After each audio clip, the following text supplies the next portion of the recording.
Assalamualaikum warahmatullahi wabarakatuh guys. Saatnya teka-tek, kamu kepaksa tahu mengapa di daerah Masjidil Haram diberi dupa kemenyan atau buhur. Oke, yuk kita cek. Membakar wewangian buhur, dupa ataupun kemenyan sudah menjadi kebiasaan di Masjidil Haram maupun di Masjid Nabawi. Membakar wewangian ini adalah salah satu sunnah Nabi yang banyak dilupakan. Berikut ini di antara riwayat membakar dupa pewangi. Aisyah berkata bahwa Rasulullah SAW memerintahkan untuk membangun masjid di perkampungan dan dibersihkan serta diberi pengharum. Hadis riwayat Tirmizi. Sesungguhnya Nabi Muhammad SAW menyukai bau wangi dan menyukai minyak wangi dan beliau pun sering memakainya. Allahu a'lam. Dengan menggunakan jenis gaharu yang terbaik, di Masjidil Haram dengan lebih dari 60 pembakar dupa dan 60 kg gaharu setiap hari. Para pekerja berusaha mengharumkan 10 kali sehari dalam 3 shift dan memoleskan sekali pada siang hari dan sekali pada malam hari. Kegiatan ini juga memfasilitasi jamaah untuk melakukan ritual dengan mudah dan nyaman dan mencium wangi dari parfum kualitas terbaik. Inilah alasan mengapa kawasan Masjidil Haram tidak berbau busuk meski ada jutaan manusia datang dengan berbagai keringat. Wallahu a'lam bishawab. Yuk kita spill rumah asli orang Saudi. Cek. Apabila kamu lihat dari luar tampilan rumah di Arab Saudi cenderung kotak, ini adalah bentuk umum yang bisa terlihat di hampir semua kawasan pemukiman. Bentuk kotak ini tercipta dari perpaduan datar serta dinding rumah yang tinggi. Tidak hanya itu, tekstur dinding eksteriornya dibuat kasar untuk menyamarkan debu yang menempel. Hal yang menarik pada hunian di Arab Saudi adalah ada 2 pintu utama. Fungsinya untuk memisahkan akses masuk tamu pria dan wanita yang berkunjung ke rumah. Ini merupakan representasi budaya masyarakat setempat yang berkaitan erat dengan agama Islam. Pasalnya dalam Islam, seorang laki-laki dan perempuan yang bukan muslim tidak bisa bercampur di satu tempat tanpa pembatas. Oleh sebab itu, pemisahan akses ini bertujuan untuk menjaga privasi tamu perempuan maupun laki-laki.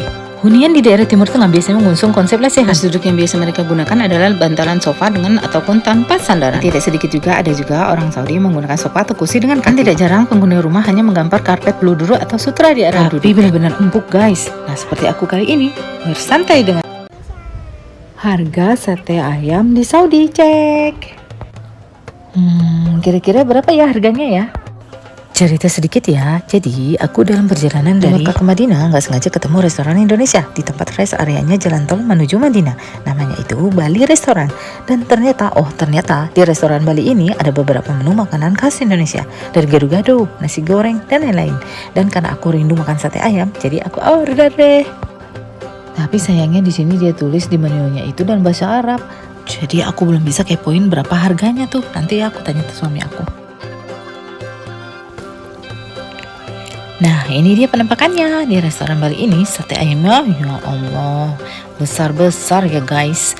Aku sampai kaget tadi pas suami aku kasih kantong take away dari restorannya. Dan tadi aku udah tanya suami aku bahwa sate harganya 30 real dan sambalnya 10 real karena dijual terpisah total 40 real. Jadi sekitar 165.000.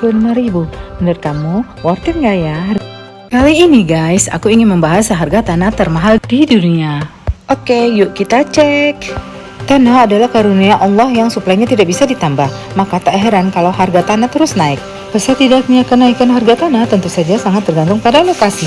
Berikut ada 5 negara dan tempatnya jalan harga tanah termahal di dunia versi kontan dengan kurs 2016. 5. Singapura, tepatnya di kota Patterson dengan harga tanah 552 per juta per meter. Keempat, Prancis, Boulevard de General de Gaulle, setara dengan 960 juta per meter. Ketiga, Monaco, kota Avenue France, Grèce, yaitu 4,2 miliar per meter.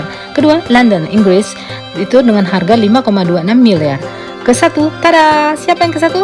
Ya, Saudi Arabia. Sekitar Masjidil Haramnya setara dengan 6 miliar per meter. Masya Allah. Mungkin impian bagi sebagian umat muslim dunia menginginkan tinggal dan menetap di kota Makkah dan Madinah, Arab Saudi. Namun perlu kalian ketahui bahwa rumah di tanah suci Makkah dan Madinah sangatlah mahal. Kali ini aku ingin membahas payung convertible besar di Masjid Nabawi. Oke, yuk kita cek. Menurut Direktur Humas Masjid Nabawi, Abdul Wahid Al-Hatib, jumlah payung yang ada di Masjid Nabawi sebanyak 250. Payung-payung itu terletak di halaman dan di beberapa dalam Masjid Nabawi. Payung-payung itu dirawat dan dibersihkan dari kotoran dan debu. Total ada 6.000 pekerja di Masjid Nabawi, baik laki-laki maupun perempuan. Dari ribuan pekerjaan itu, ada yang tugasnya khusus membersihkan payung-payung di Masjid Nabawi. Payung produksi perusahaan di Jerman ini juga memiliki bahan yang kuat, bahkan mampu menahan berat badan 2 orang yang membersihkan debu dari kain pada payung. Payung raksasa ini dirancang dengan arsitektur yang presisi satu sama lain. Di dalam payung raksasa di Masjid Nabawi ini terdapat pita biru, terbuat dari material khusus di mana memiliki teknologi yang mampu menurunkan suhu hingga 8 derajat Celcius, hingga melindungi jamaah dari hujan dan sengatan sinar matahari. Masya Allah, tabarakallah. Teman-teman, fakta yang menarik dari payung convertible Madinah ini, biayanya sampai 1,25 M USD. Dan ternyata ini Gunung Uhud. Tadi mertua aku bilang ini Gunung Uhud, Masya Allah. Dan di situ kelihatan menaranya